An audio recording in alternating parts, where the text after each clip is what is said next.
What a filthy job. Could be worse. How? Could be raining.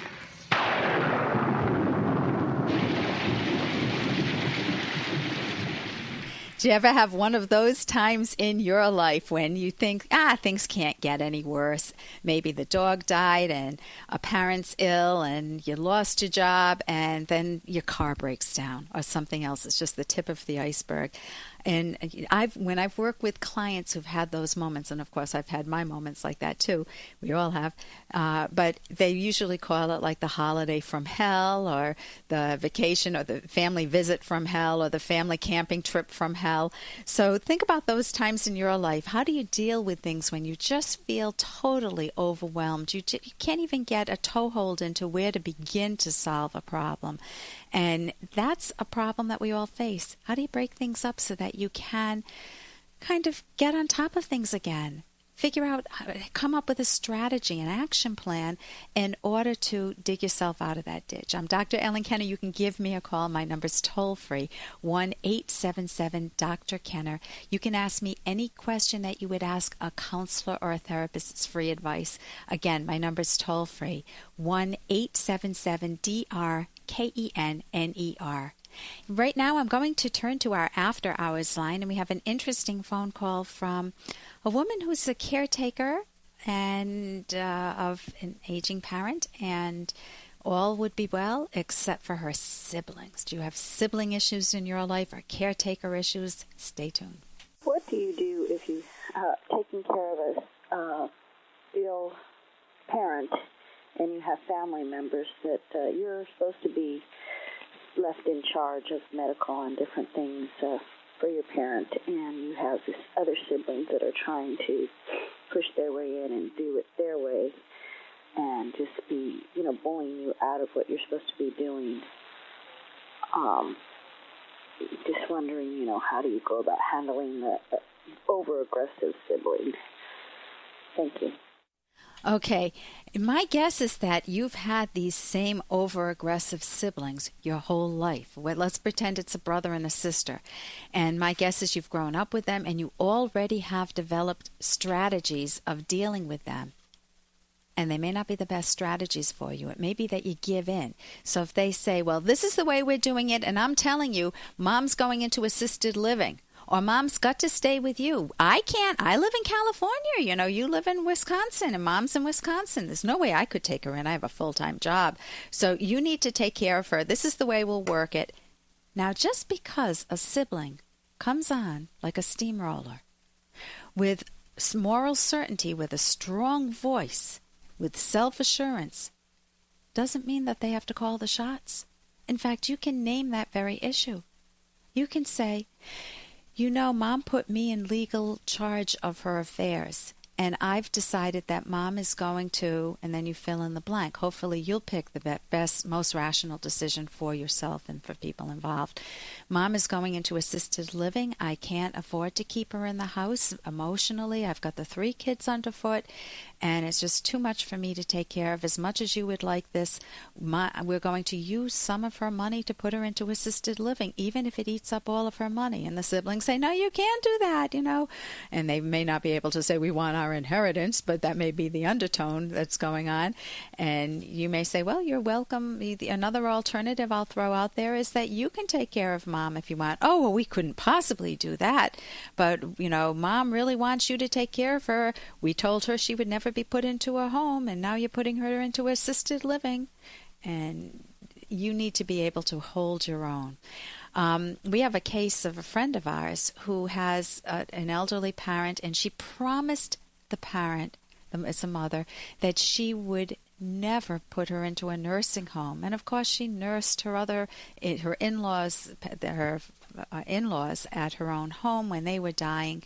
And so she's got an elderly parent at home. The only problem is that the parent is very cantankerous. The parent is really losing it and is like 70 pounds and refusing to eat and just making a mess of her just very difficult to live with.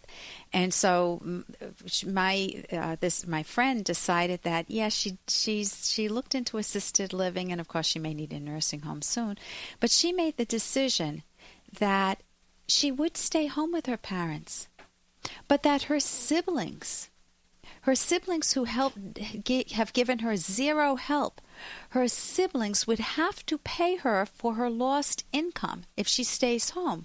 And so she presented that to the siblings, and at first they whined and moaned, and she held her ground, and that's what they do now. They pay her for the lost income, and she stays home and is nursing the parent, and that's another choice. We used assisted living, and I highly recommend that if you can afford it, because it gives the parent the dignity of not being a burden to the child, and it gives you the freedom to enjoy that parent and not burn out prematurely. I mean, especially if they have a prolonged illness. It's a very difficult choice to make, but if you can make it supportively and lovingly, it can be done very well.